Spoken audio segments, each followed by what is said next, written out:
Manifest destiny in America is reflected in the many historical accomplishments the people have achieved.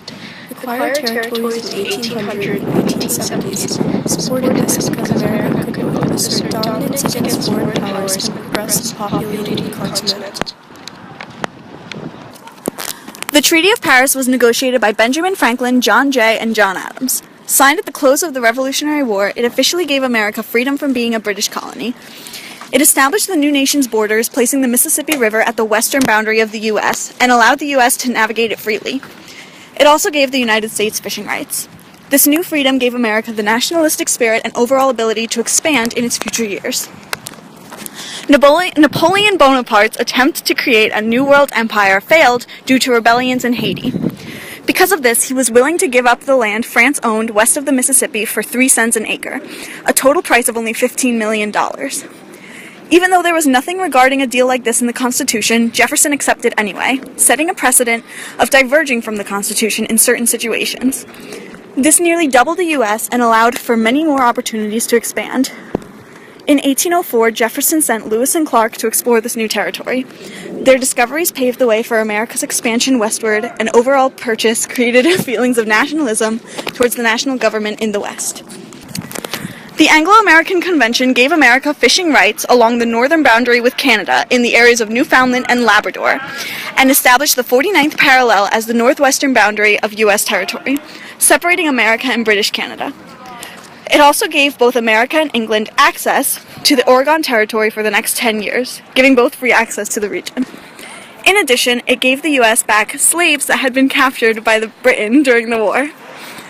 This convention opened up America's access to the rest of the continent even more, facilitating future expansion, and the return of slaves set up for the 19th century slave-based cotton economy, which financially supported the U.S.'s future endeavors. Following the invasion of Florida by Andrew Jackson in his 1818 authorized raid, the land-hungry Americans saw the aftermath of his attack as the perfect time to negotiate Florida's ownership status. On February 22, 1819, John Quincy Adams and Louis de Onis reached an agreement where Spain would cede East Florida to the U.S. and renounce all claims to West Florida. Hereby known as the Adams-Onis Treaty, Spain would receive no compensation for Florida, but the United States would assume a liability of $5 million in damages done by American citizens who rebelled against Spanish authorities when they did have control over the Florida territory. This treaty also defined the western limits of the Louisiana Purchase. The boundaries began at the mouth of the Sabine River and ran along its western and southern bank to the 32nd parallel, directly north of the Rio Rojo. Spain also relinquished its murky claims to the Pacific Northwest, all in exchange for the United States to recognize Spanish sovereignty in Texas and renounce all claims they once had. This new territory allowed for southern migration, adding to the ideal of our manifest destiny. As cotton production increased, the Native American land in the South grew more valuable.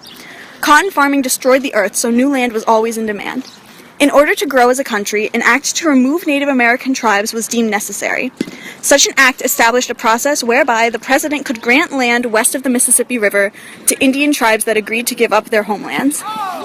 Financial and material assistance would be supplied for the natives' travel to their new homes, and guaranteed that the Indians would live on their new property forever under the protection of the United States government.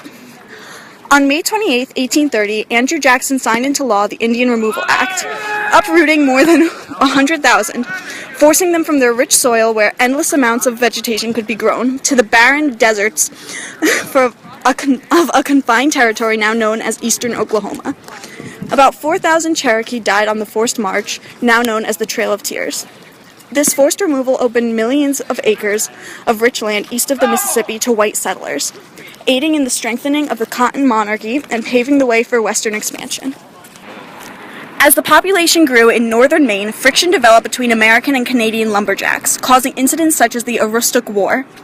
In order to prevent a full-blown war, London sent conciliatory diplomat Alexander Baring, First Baron Ashburton, to establish cordial relationships with Secretary of State Daniel Webster. On August 9, 1842, the Webster-Ashburton Treaty was signed and significantly reduced the tensions between the two nations. The disputed borders between New Brunswick and Maine were resolved, giving the United States approximately 7,000 square miles of the territory, and Great Britain roughly 5,000 square miles. The treaty also settled the boundary line through the Great Lakes region and Canadian border, and addressed provisions for open navigation in several bodies of water. The Caroline issue was addressed and the Creole incident was patched up, but both were not mentioned in the treaty. For compensation of the Creole incident, Great Britain paid $110,330 to the United States. Lastly, Great Britain agreed to end the impressment of American sailors. All in all, the treaty served as a precedent in peaceful settlements of disputes between the two countries, expanded American territory, and prevented what could have been a disastrous war.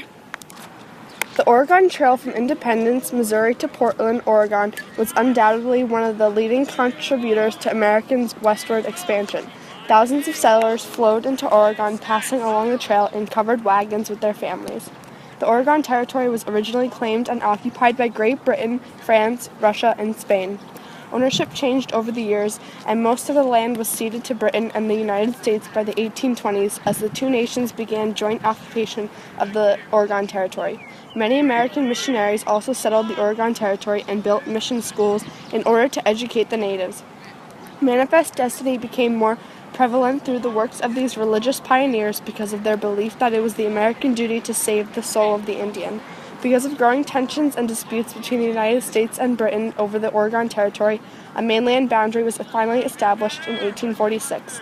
The boundary was created between the United States and Canada along the 49th parallel from the Rocky Mountains to the Puget Sound. From the American protests to create a separation between territories came the well-known saying, 55-40 or fight. The Treaty of Guadalupe Hidalgo, signed February 2, 1848, ended the Mexican-American War. The war was incited by President Polk on the basis of acquiring California and access to the Pacific. Nicholas P. Trist was chief leader in negotiating peace. The terms of the treaty granted America the Mexican cession, comprised of coveted California, Arizona, Nevada, Utah, New Mexico, and parts of Colorado. Almost half of Mexico, this purchase fulfilled America's manifest destiny. Americans could both expand westward and were triumphant against their Mexican enemies. The addition of California to America spurred the gold rush. It began on January 24, 1848, when gold was found on settler John Sutter's property. The secret eventually leaked out, and thousands of Americans journeyed to the Sunshine State to strike a fortune. However, the state grew lawless because of poverty, and the gold rush faded away in the early 1850s. This mass migration encompassed the idea of the American dream, and citizens moved westward to gain opportunities for success. The transportation revolution in the North and acquisition of California inspired the Gadsden Purchase, December 30, 1853. James Gadsden, a prominent South Carolina man, was sent to Mexico to purchase a small plot of land for $10 million.